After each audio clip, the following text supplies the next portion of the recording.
सुनने में आया कि किसी प्रकार की शंका अगर किसी आदमी के बीच में हो तो उसका समाधान श्रीमान के मुख से हो जाता है। इसलिए आज हम यह आपसे पूछना चाहते हैं कि जैसा आपने कहा है कि जीव हिंसा नहीं करना चाहिए, हाँ कहा है ना, मुर्गा के बारे में कहा, अंडे के बारे में कहा, हर बात कहा है ना, लेकिन रामचंद्र स्वतः शिकार करते थे, जिसके संबंध में बालकांड में हमने पढ़ा उनके राम जन्म के बाद में, जब बंधु सखा संग ले हूँ बोलाई अब वन मिर गया नित खेल ही जाई, तो वन में खेलने जाया करते थे, वन मिर गया नित खेल ही जाई पावन मृग मार रही जिए जानी आ नित प्रति निर्पही देखा वही आनी।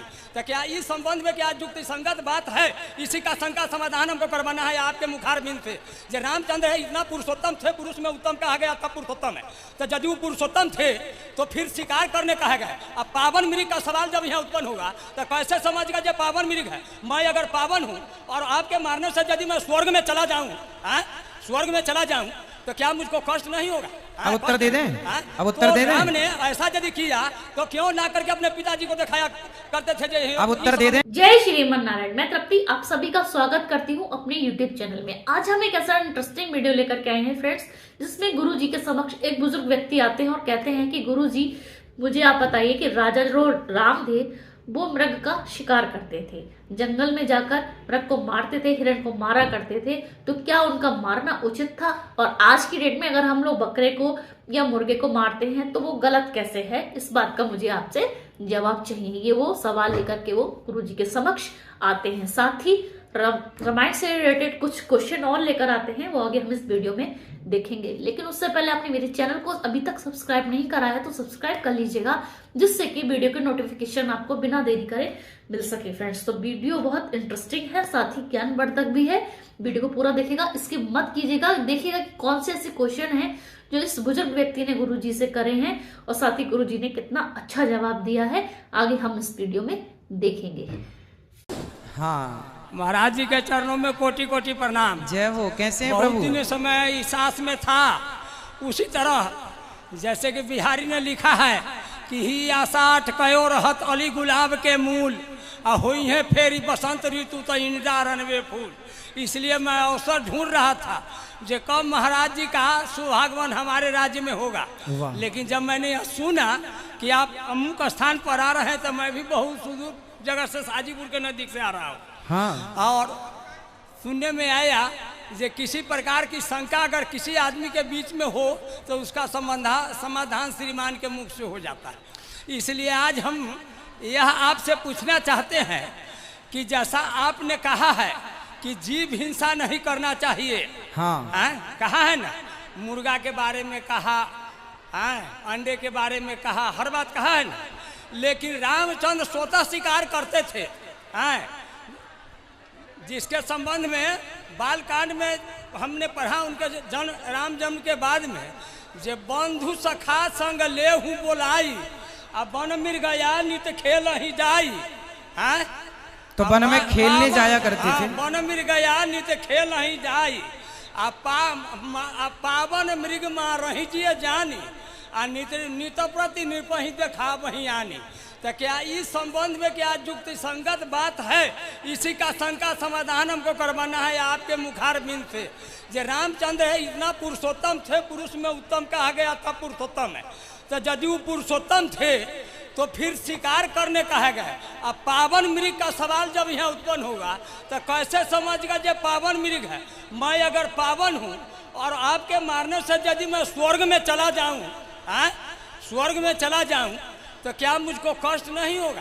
अब उत्तर दे दें, अब उत्तर तो दे दें। राम ने ऐसा यदि किया तो क्यों ना करके अपने पिताजी को दिखाया करते थे? जे अब उत्तर दे दें, प्रश्न पूरा हो गया, उत्तर दे दें। हाँ, इसका समाधान हमको कर दें। हाँ। चलो, इनका प्रश्न ये है कि भगवान राम भी तो मृग को मारते थे, है ना? तो मृग भगवान राम मारते थे तो हम लोग क्यों ना मारें? सुनिए, अभी बहुत बात है, सीखिएगा। अभी बेटा बैठ जाओ, सब बैठ जाओ। देखो ऐसा है, दादाजी समझिएगा, दादाजी समझिएगा, समझो समझो। देखो आज जो डॉक्टर बनते हैं ना, आज जो लोग डॉक्टर बनते हैं तो वो डॉक्टर बनने के पहले चूहों पर एक्सपेरिमेंट करते हैं, हाँ या ना। चूहे को इंजेक्शन लगाते, उसका पहले फाड़ते हैं, उसे ऑपरेशन करते हैं। इंसानों का इलाज करने के पहले डॉक्टरों को बंदर का और चूहे को इन पर एक्सपेरिमेंट कराया जाता है कि आपको सही आया कि नहीं। उसी प्रकार पहले के जमाने में जो राजा हुआ करते थे, राजा, उन राजाओं के राजकुमारों से कहा जाता था जाओ जंगल में जाकर हिरण का शिकार करके लाओ ताकि देख लिया जाए कि तुम्हारा निशाना कितना पक्का है, और शेर का शिकार करके लाओ ताकि देख लिया जाए कि तुम बहादुर कितने हो, ताकि प्रजा की रक्षा कर सको।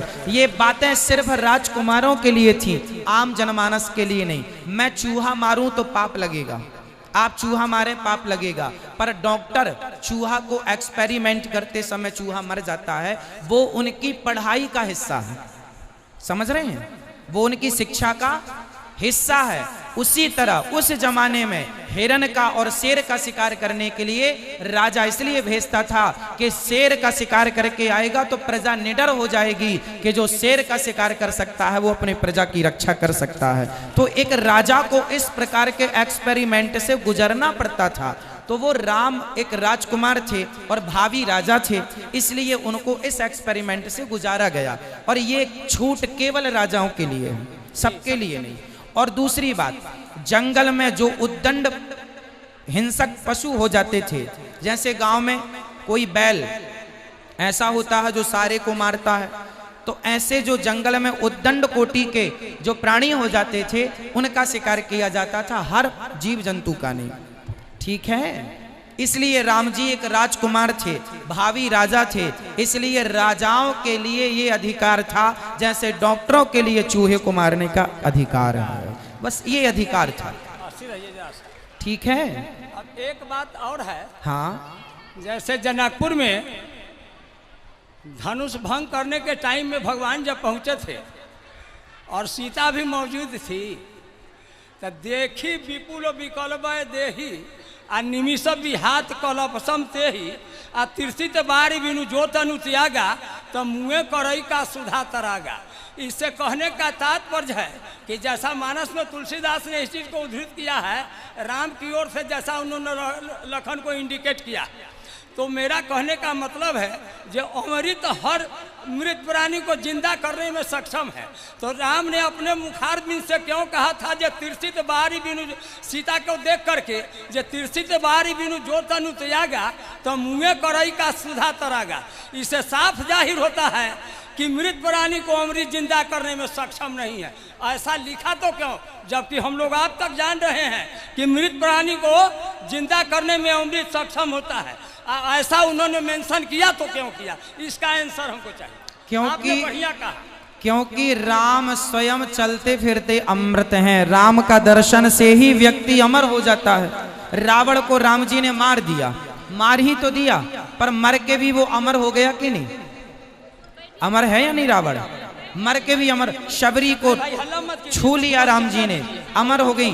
राम जी ने जिस जिसको देखा, राम जी जिस जिसके घर गए सबको ही अमर होते चले गए। तो राम खुद चलते फिरते अमृत हैं, इसलिए वहां ये बात कही गई कि राम को ही अमृत कह दिया गया। स्वर्ग के अमृत को पी लेने से स्वर्ग की प्राप्ति होती होगी, पर स्वर्ग के अमृत से करोड़ों गुना श्रेष्ठ भगवान के दर्शन का अमृत है। राम जी के दर्शन का जो नयनों से पीने वाला अमृत है वो उस स्वर्ग के अमृत से करोड़ों गुना श्रेष्ठ। तीसरी बात है, मैं आपसे सरकार यह पूछना चाहता हूँ, जिस समय पंचवटी में मारीच सोना का मृग बन करके आया हुआ था, हाँ, इसमें दो मत की बात नहीं है, लेकिन इतना बड़ा पुरुषोत्तम व्यक्ति होते हुए पत्नी के बाद से बाध्य होकर के उन्होंने सोने का मृग का शिकार क्यों किया। जैसे आपकी पत्नी हो, आपकी बहू हो, हमारी पत्नी, हमारी बेटी हो, अगर लाख रुपये का आभूषण पहन करके कहीं अगर बाहर निकलता हो तो हमें यदि उसके आभूषण के प्रति लालच नहीं हो तो मैं उसके प्रति क्यों जो है कि न से अपने को उसका पीछा मैं क्यों करूँगा। हैं। तो राम अपने पत्नी के वाणी से उद्यत होकर के जो ऐसा किया वो सोने का मृग बन करके जा रहा था, सही है। थोथी दलील भी लोग करते हैं जो ऐसा होना था, गलत बात है।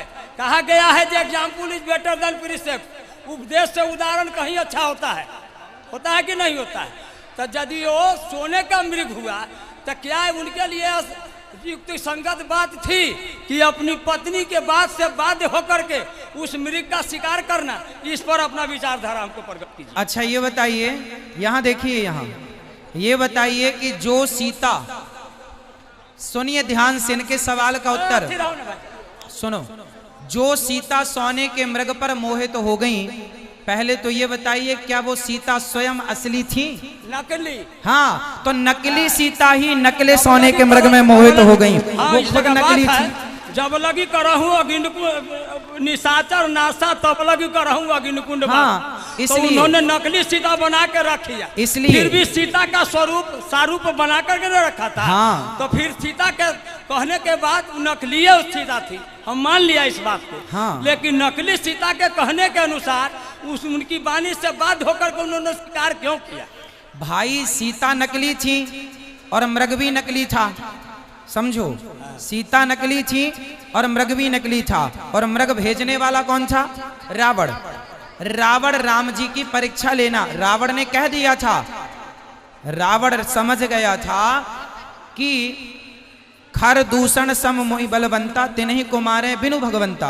ये खरदूषण को मारने वाला कोई इंसान नहीं हो सकता। रावण को संदेह हो गया कि ये राम भगवान है, तो रावण को लगा कि चलो परीक्षा ले लेते हैं, यदि राम भगवान होंगे तो वो मैं पहचान लूंगा। फिर क्या हुआ? रावण ने राम जी की परीक्षा लेनी चाहिए, तो सोने का मृग बना के भेज दिया, यदि इसके पीछे भाग गए तो मैं समझ लूंगा कि ये नकली है। तो राम जी बोले कि रावण परीक्षा ले रहा है तो उसकी परीक्षा में फेल हो जाते हैं। तो राम जी रावण की परीक्षा में फेल हो गए, क्योंकि आगे की लीला करनी थी।